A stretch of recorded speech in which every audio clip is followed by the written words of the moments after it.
Hello and welcome to a special episode of Inside North East Non-League Football. My name is Mark Crothers and I'm joined by two, I think, probably familiar faces and familiar voices, definitely familiar voices. It is BBC Radio Newcastle's Colin White, and also from the station that is committed to North East Non-League Football, it is non-league expert Paul Dixon. We're going to be here for the next 20-25 minutes just looking at some of the key topics from the North East Non-League game. We will go from National League to Northern League Division 2. We'll cover postponements, promotion races, relegation battles, and some everywhere in between. Just to kick us off, it is our top-ranking club at this point in time, Gateshead. Paul, we were there last Saturday as they got into the last four of the FA Trophy. They got another win on Tuesday night against Dagenham Redbridge with a Dijon Brown goal again. They're sat in the playoff race. They're potentially 90 minutes from Wembley. Safe to say, given the mid-season chaos that happened at Gateshead and managerial departures and such like, we didn't see this one coming. No, well, you're dead right.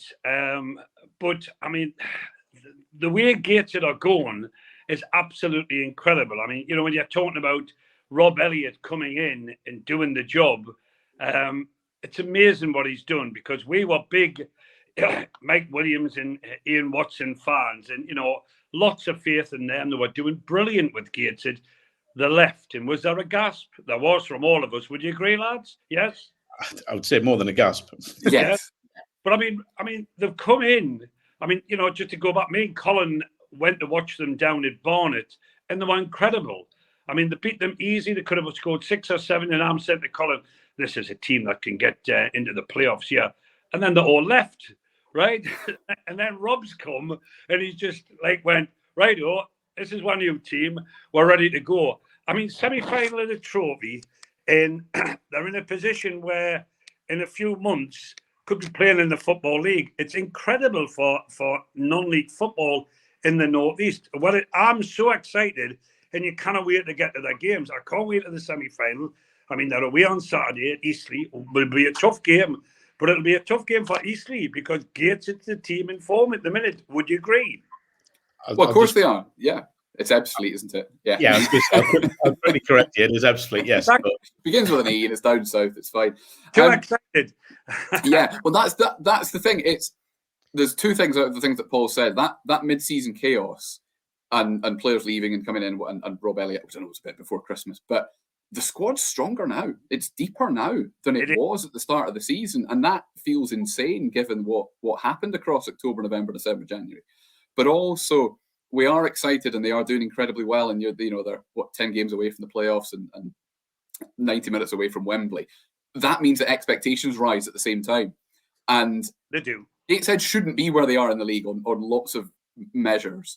Yeah, but given where they are with 10 games to go and in a trophy semi-final, suddenly if they don't make the playoffs and they don't make Wembley, it's not a failure of a season, but it becomes a disappointing season. Well, and that will be an interesting psychology over the summer if, and we hope it's not the case, if they don't achieve either of those objectives. It won't have been a failure of a season, but it'll still be interesting to see how fans react to that kind of thing. And interestingly, this weekend potentially could have Greg Ollie back in the mix, which is a huge boost. Which is amazing, because for me, Greg Ollie is the best non-league player in the Northeast. But then he's being challenged now by Francis, who's playing for Gateshead. Now, they haven't played much together. When you get them two together, you'll see even more sparks from Gateshead. It's very, very exciting that Rob Elliott has got a full squad nearly.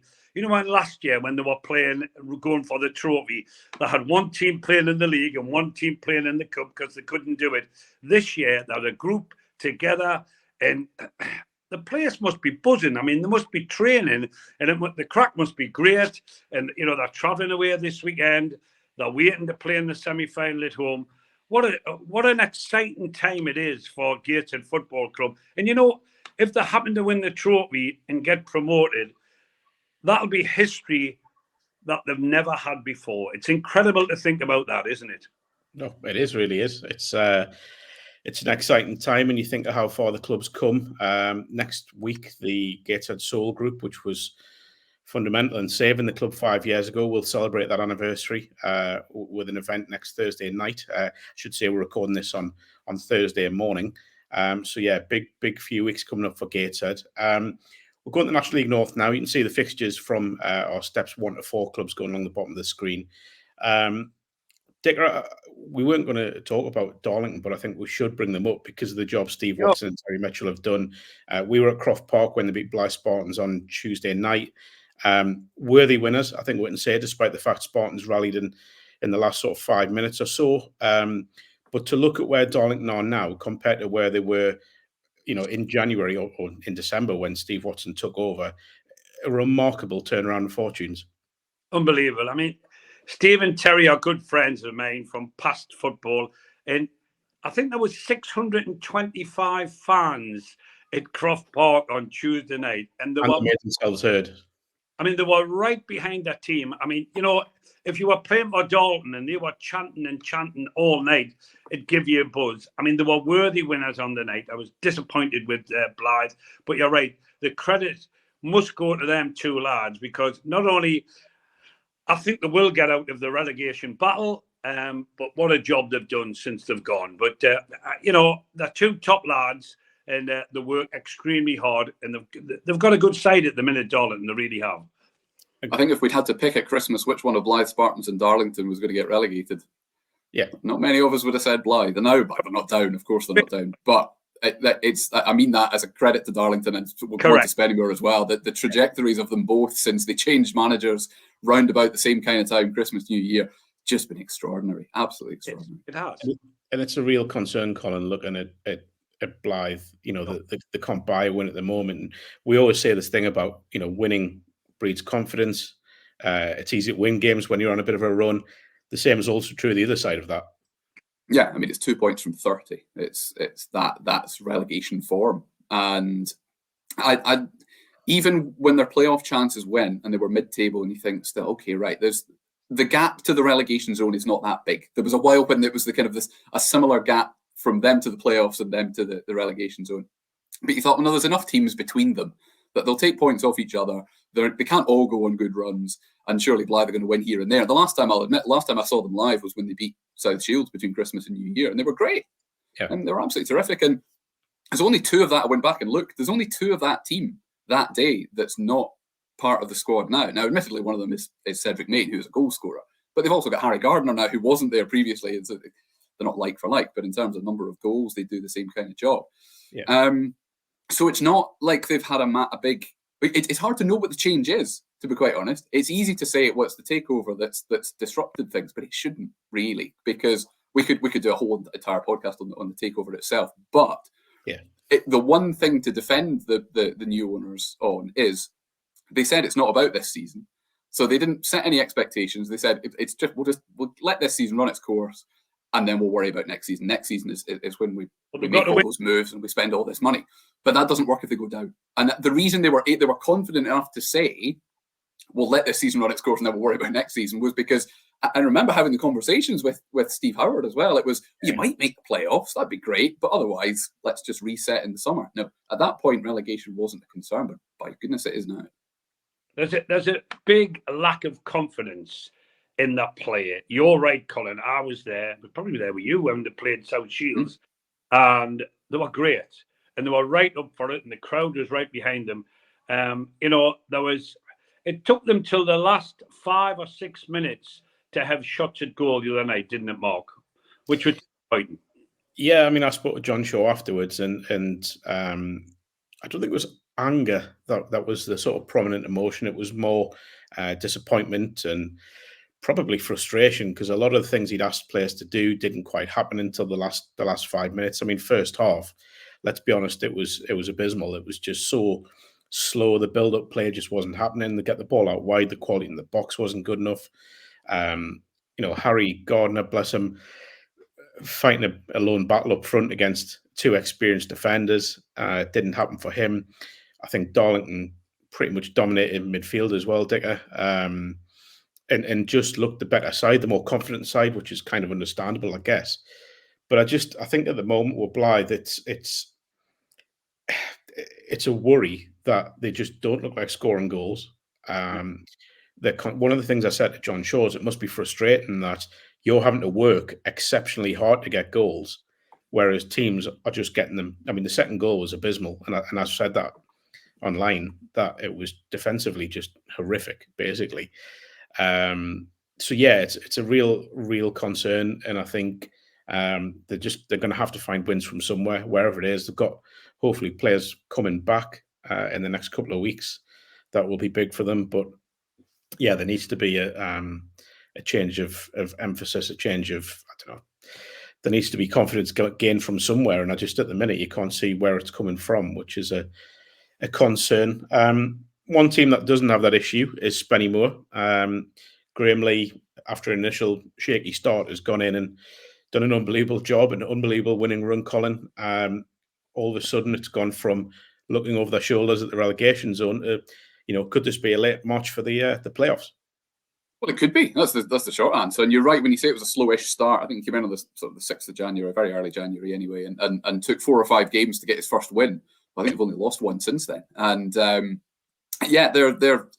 We'll talk about the NPL East in a minute with games in hand and how many points teams are behind others. But Spennymoor are kind of in that position in that 6 points off the playoffs, but with a couple of games in hand on most of those teams. That doesn't guarantee you winning those games in hand, obviously. But the fact that we are even having this conversation, the fact that we mentioned Spennymoor and playoffs in the same sentence in the 3rd week of March is absolutely mad. But it's credit to Graham Lee, who clearly just loves football. I mean, to go for, didn't work out for him at Hartlepool, went down to Marsk, and that's a drop. I mean, it's a drop for a player, it's a drop for a manager to go into a club that is, I mean, off the top of my head, 3 divisions below where Hartlepool were when he left them.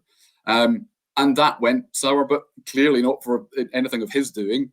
Yeah. And has proved himself again, come back up a couple of divisions and proven himself again. So you have to give him credit, because again, there's not a massive turnaround in players at Spennymoor. So it's that management team that get the credit for getting more out of the players than a previous set of managers could do somehow. And perhaps more impressively, it has been done without someone who's regularly the top goal scorer, and Glenn Taylor, has been out injured.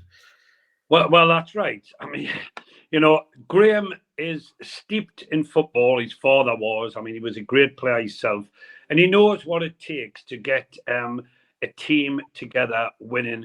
And Spennymoor, they love their football over there. They're like Blyth. I mean, they're steeped in their tradition. I mean, many years ago it was Spennymoor and Blyth and Bishop Auckland. They were the top 3 fighting for the Northern League, So, I mean, it's terrific that Spennymoor are putting a run together, and, long may it continue. Yeah, we will talk about Bishop Auckland soon. But first of all, I think one of the big talking points in the North East Non-League game this season is the Northern Premier League East Division. We've got a number of clubs at the top end of the division, 2 of which have just come in. Obviously, Ashington sitting sort of mid-table. You've got Newton Aycliffe pushing for the playoffs, which is brilliant in their first season at this level. However, Stockton Town are the front runners, and in some way, many would say a champions elect, I think. They're certainly favourites to go on and take their next step up the non-league pyramid. You may or may not have seen my interview with Martin Hillaby, Stockton Town chairman, on the channel, talking about their journey from the Teesside League to what is now the brink of Step 3 football. They really have, gents, been one of the stories of the North East Non-League game in the last decade. Just a phenomenal effort. And because of the size of Stockton, because of the size of the town, it feels as if there's even more that could come if the town gets behind them, because we talk about sustainability, and Stockton are only going to be able to progress if they have that backing of the town. They're one of those clubs where the attendance, and I'll never have a go at anybody who does or doesn't turn up to games, obviously, because there are lots of reasons for doing it. But they're one of those clubs where you're right, the attendances don't match the size of the geographical area that they represent. Gateshead are one of those. There's loads that are like that. Blyth, Tony Platten for years was talking about getting bigger crowds through at Blyth, and they weren't helped by having rival teams, one of whom we will come on to at the end of this episode as well later on. But I mean, Stockton's run's been absolutely brilliant, and I just want they hadn't wobbled. They really hadn't wobbled all season, and then a bit of a thumping. It was 3-0, but a bit of a thumping by Newton Aycliffe. And you think, as the pressure got to them, is this the turning point? Have they given Dunston away in? Have they given Hebburn away in? No, they haven't. They've recovered brilliantly. They've got 11 points clear. I know Dunston got 3 games in hand, but It's slightly premature maybe to call them champions elect, but yeah, they're still massive favourites. I don't think they will be caught. And to get through the leagues, you have to be run properly, because we've seen, and I might take that back slightly, but you have to have the right amount of money spent in the right ways. Because I was about to compare them to North Shields, and that implies that North Shields aren't well run, and they are. But it just, you have to have the right money spent in the right ways, because it's not just about winning on the pitch. You have to meet so many different criteria at different levels. And Stockton have planned that and been able to execute that, and also been able to achieve on the pitch at the same time. And to marry those two things up is a lot harder than it seems. And the three of us between us have seen plenty clubs able to achieve one and not the other. So massive credit to them. Yes, it'll be a bit of a struggle and a bigger challenge on and off the field if they do get up to step 3, but very good luck to them. One of the things I love about Stockton is the fact that they've got players that were there in the Teesside League who are still there now. You know, Adam Nicholson, for example, the captain, just passed 500 games, I think it was, for the club. If it is more, I apologise, but I'm fairly certain it was 500, which is a remarkable achievement, not just because it's been done with one club, but the fact that it's been done from a level that is nowhere near where he is now. You know, he's played for the club at Wembley. They've won trophy upon trophy. They've been promoted, and be remarkable to see them, if and when they do complete the job, to see them at step 3, because it'll be a test for anyone at that level next season. Of the chasing pack digger, Dunston UTS in there, despite having to travel unforeseen distances because of decisions by the powers that be. No further comment on that one for now. But home games at Brighouse, a mounting fixture schedule, a few bad injuries that they've suffered throughout the season, yet John McDonnell's still getting a tune out of those players. No, he's a top man. He's a top manager. I went to watch them play Stockton, and you're right, the lad at the back, the centre half, who's been there for years and years, right? It was a terrific game against two top sides. But Dunston, John's brought that team on, and they really want to push for promotion. They've got problems off the field, but when you speak to John, he says, look, we can't dwell too much on the problems that are there. I'm running a team. We're winning games. And he wants to get promoted. So, you know, they've got to nearly put the problems that they've got off the pitch, but they've got to get on the pitch to win the game. So it's a tricky one, isn't it, really, you know? But, you know, they'll be in the playoffs. And, you know, I think you'll not want to play Dunston if you get them in the playoffs. But, you know, just quickly back on Stockton, really well-run club, great management team, you know, and well-supported. You know, they'll do the Northeast proud if they go up to the next level. I think Colin mentioned Hebburn as well, still very much firmly in the mix for the playoffs. Another club that's risen from the Northern League and established themselves in the East Division now, continue to strengthen. Liam Noble obviously has gone in there from Morpeth on loan for the rest of the season, scored his first goal last week in that home win against Sheffield. And you look at it now, and Hebburn, Dick, I said about Dunston, nobody will want to face Hebburn in the playoffs. No, for them, I think it's about taking momentum into the playoffs now, because they're in that funny little position where I think there's something like 12 points behind with 2 games in hand. So they are not going to catch Stockton. They should make the playoffs. They almost certainly will make the playoffs. But what you don't want to do is scrape in on the back of a draw and 3 defeats in your last 4 games, and you've got no momentum whatsoever going into a good number, because it's a convoluted system down there at that level, and potentially interstep playoffs as well. So you absolutely need momentum going in there. So they almost need a little bit of a reset in the dressing room and say, okay, right, we're not. I don't know how explicitly they talk about this. We're not title challengers anymore. This is how the rest of our season looks. We have to take momentum into playoffs. And yeah, as much as we can talk about, it's great that they've risen from the Northern League and you know, come through the divisions, and they've got players who've come with them for a good chunk of that journey as well. That doesn't matter in the dressing room on a Saturday afternoon or a Tuesday night. Yep. So I keep the word is momentum. Just quickly on Dunston as well. How on earth Dunston have momentum? I have no idea. There's 1 defeat in 17 games for Dunston, and when you think that they're playing at Consett, not every other week, but it feels like every other week at the moment. And having away matches postponed, having all sorts of things to worry about, having people like us asking questions of them. Even if it's John McDonald we're talking to after a game, we're still asking him a couple of non-football questions as well, because that's the job we have to do. Yeah. How they are where they are is absolutely extraordinary, and I wish, I really hope they can take a bit of momentum into the playoffs as well. And if we end up with a Dunston-Hebburn playoff final, then our loyalties will be split, but it'll be a heck of an afternoon. Yeah, I'm not sure I'd enjoy that one, but at least we'll be guaranteed someone going up. But this may well dictate when this goes out on the YouTube channel. But Dunstan's game this weekend is going to be played at Concert. They are announcing that as we record, actually on Thursday. So another away home game for Dunstan, but at least it's a little bit closer than Brighouse, which is a positive. And we're just worth crediting Concert for that as well, because they're not obliged to help anybody out. And I know they get a bit of money for it, but they are not obliged to help anybody. And massive credit to Frank and Concert, everybody there. And I know several clubs tried to help Dunstan last weekend before certain individuals ruled that they should play 280-mile round trip away at Brighouse. But and I will jump in and say Newton Aycliffe as well deserve a hell of a lot of credit for what they've done this season, sitting in and around the playoffs. Took that time to settle at step 4, which always tends to happen. But Brian Atkinson, I saw their game up at Concert a couple of weeks ago, wasn't the best game in the world, I would say. It was a bit scrappy, but Aycliffe play a lovely style of football. They did try and get it down and play it as you would on that surface at Concert at Bellevue. I think Brian Atkinson's done a phenomenal job. At even going back last season, I don't think anyone, and obviously we speak quite regularly, I don't think anyone saw them as potential Northern League champions last year. And I don't think, I'd probably insist that nobody would see them as playoff contenders in the first year at step 4. So a remarkable achievement. And we should say Ashington, despite being inconsistent, doing well as well, sat mid-table. I think they would have taken that. And Concert as well, although they've had a little slip recently, playoffs is looking a bit more of a difficult task now.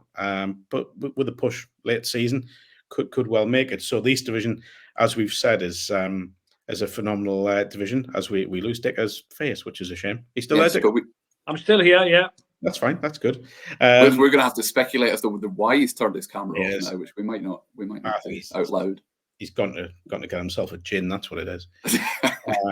Should point out it's about 10:15 in the morning. What is it? 5:30. He's gone completely. Right. We will carry on without it, but I'm sure he'll come back. We'll move into the Northern League, and I think the key one to talk about in the Northern League, we'll get the fixtures up for this weekend here. Bishop Auckland, a lot of expectation on them, Colin. A team that are quite routinely spoken about as potential title contenders. And here he is. He's back. Get in. Don't know what happened there. That's all right. It's good to have you back. We did say we'll record this as live, so it's always nice to prove that. No editing. Bishop Auckland, a team regularly spoken about as title contenders, as being ambitious to get to the next level. There are several high-profile signings they've made over the last sort of year. Chris Hardy, a manager that's managed at Whitby in the Northern Premier League Premier, so he knows what it's like at a higher level. The feel, to me, a club set for that level. Yeah, I mean, I remember when I moved to the Northeast, it was 2014, 2015-ish, before the advent of the automatic enforced promotion. They were a club, again, slightly from the outside, because I know they're outside the Radio Newcastle patch, but obviously concentrating on the Northern League quite a bit. They felt like a team that always applied for promotion but never finished high enough up the league to actually be eligible for it. And you felt for them, because we've just had a conversation about how difficult it is to marry up on the field success and off field success at the same time. And it felt like you say, they were ready off the field. They didn't have the team that could win the league on it. And it's taken them a long time to get to that point, if we're honest. But yes, they are ready. And Shildon might catch them. I'm not sure they will. And nobody else certainly is going to catch them. But both teams have scored more than 100 goals already this season. They've been absolutely exceptional.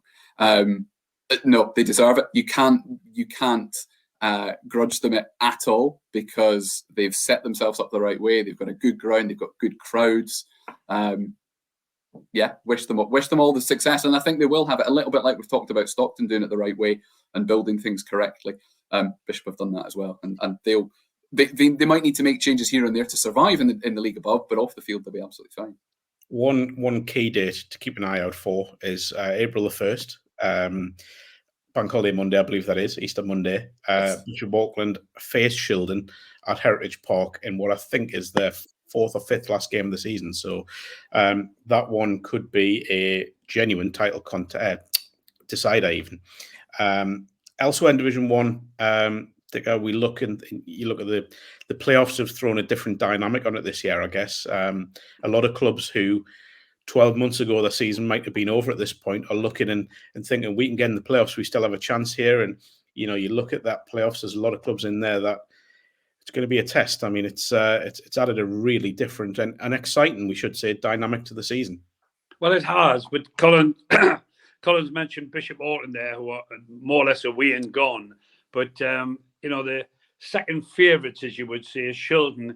They've played a lot of the teams, and them like Bishop Auckland seem to be a little bit step above than the teams that are chasing in the Northern League. You never know.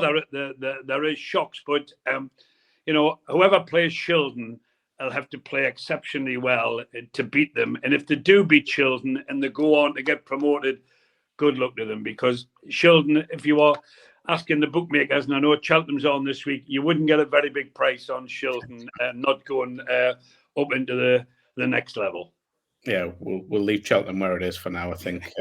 Mixed fortunes this week so far, we'll say. But I think I'll be seeing Bishop Auckland this weekend, so looking forward to that there at North Shields.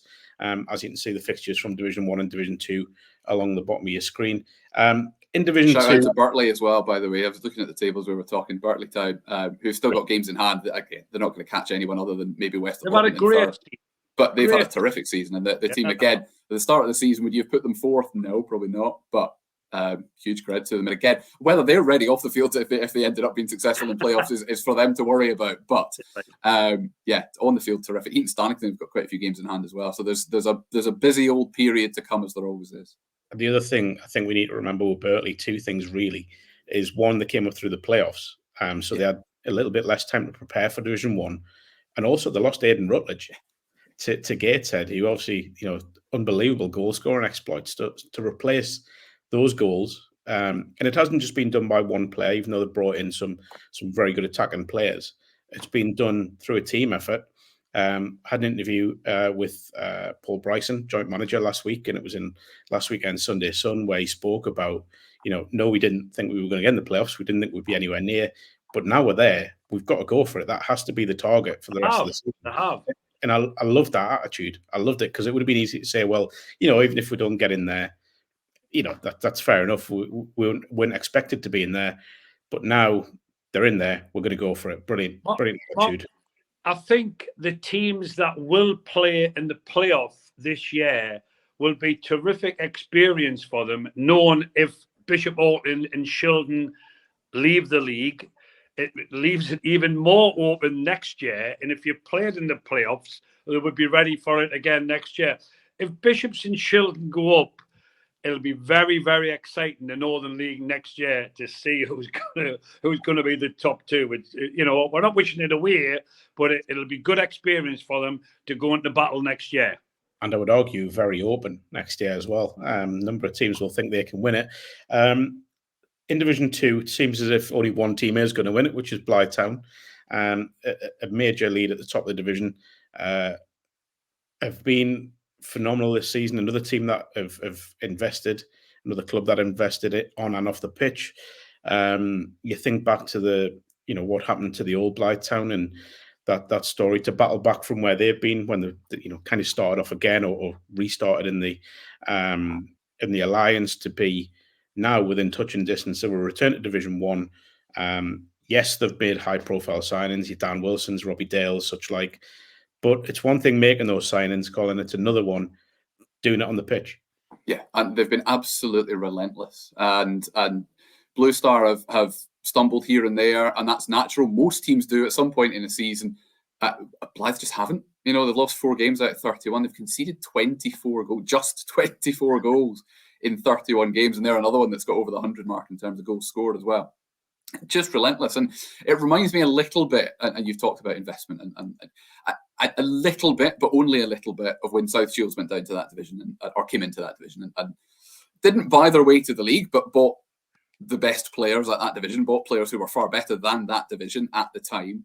But you still have to, that puts pressure on yourself. You still have to actually achieve those victories week after week. And I know they're not on the same scale as South Shields, but in terms of putting pressure on themselves by signing players who could be playing at higher levels, having to make a team out of them, which isn't always the easiest thing to do, and justify the money that you're spending on them, to get out of that division in the way they are doing it is hugely creditable. And when we talk about, if it is Bishop and Shildon that go out of Division 1 next season, we talk about how open it will be.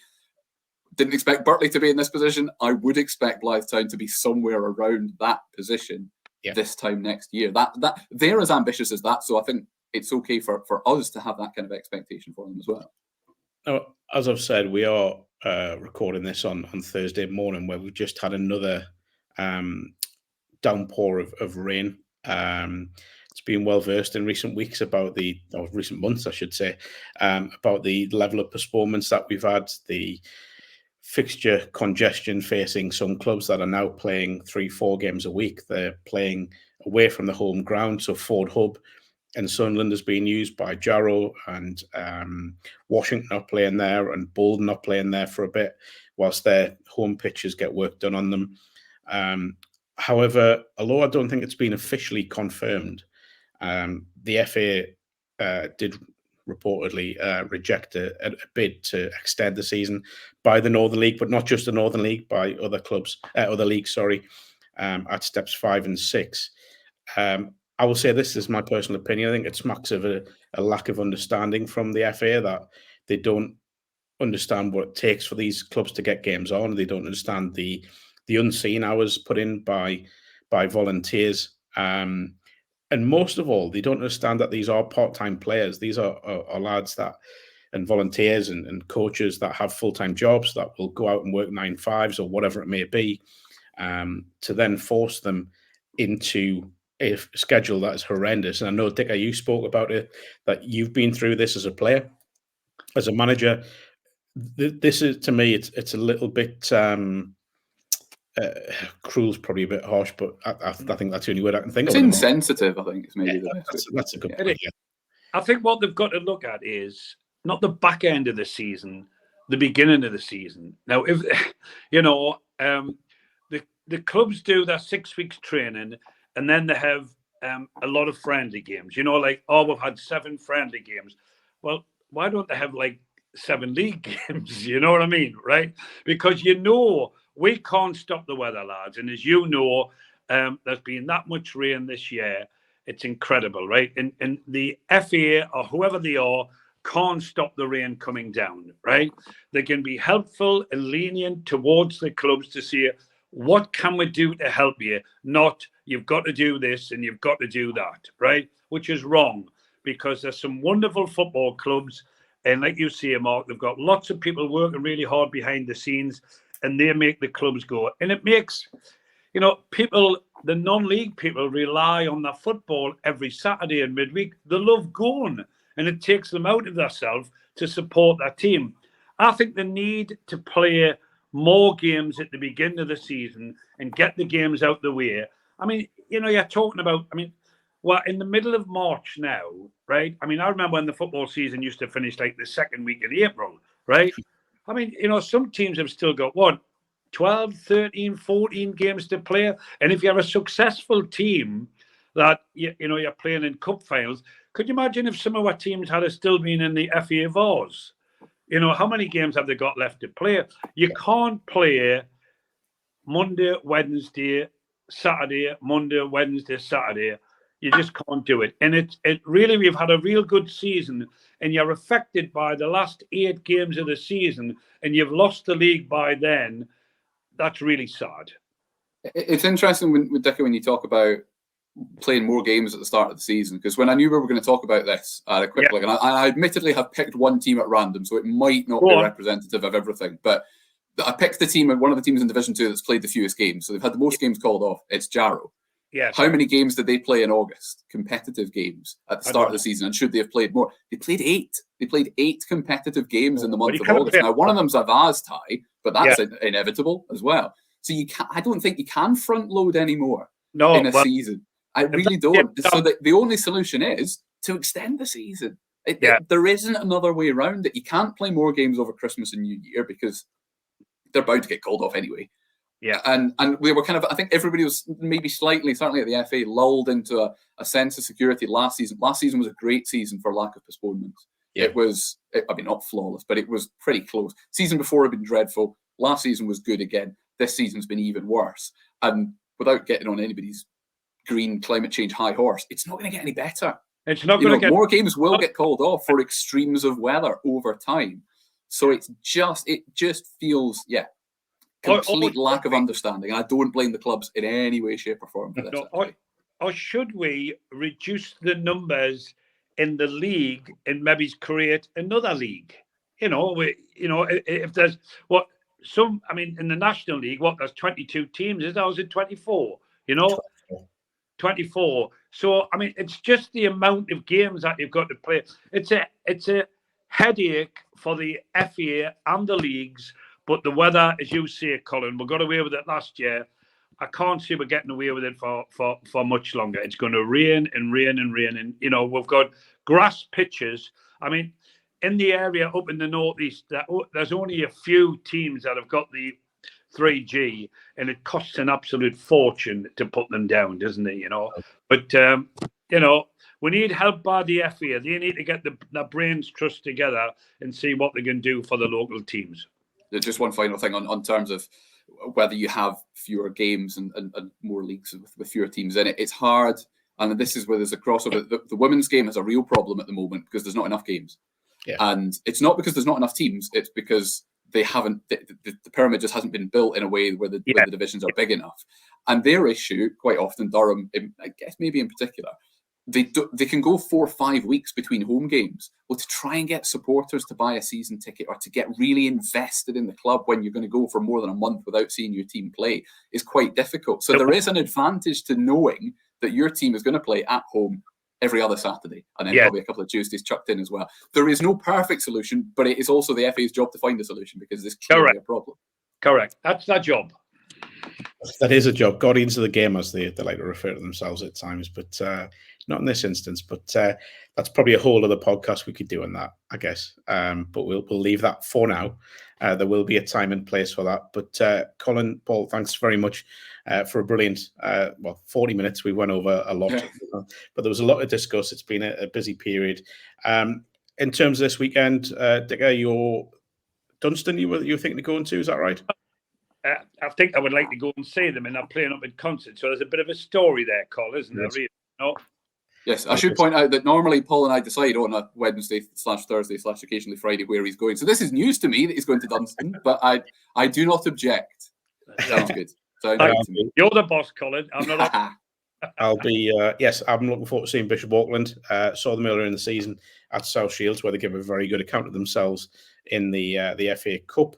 They are at North Shields this weekend. Obviously, a little bit of a story at North Shields as well with their young squad that has a number of experienced players in there as well, trying to rejuvenate the club after their issues earlier in the season. This weekend on Saturday evening, you can hear the BBC Radio Newcastle North East Non-League Roundup via BBC Sounds, where you'll hear the dulcet tones of Paul Dixon and Colin White.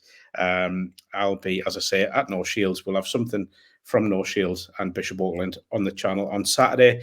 Many thanks for tuning in. We will see you next time. Thank you.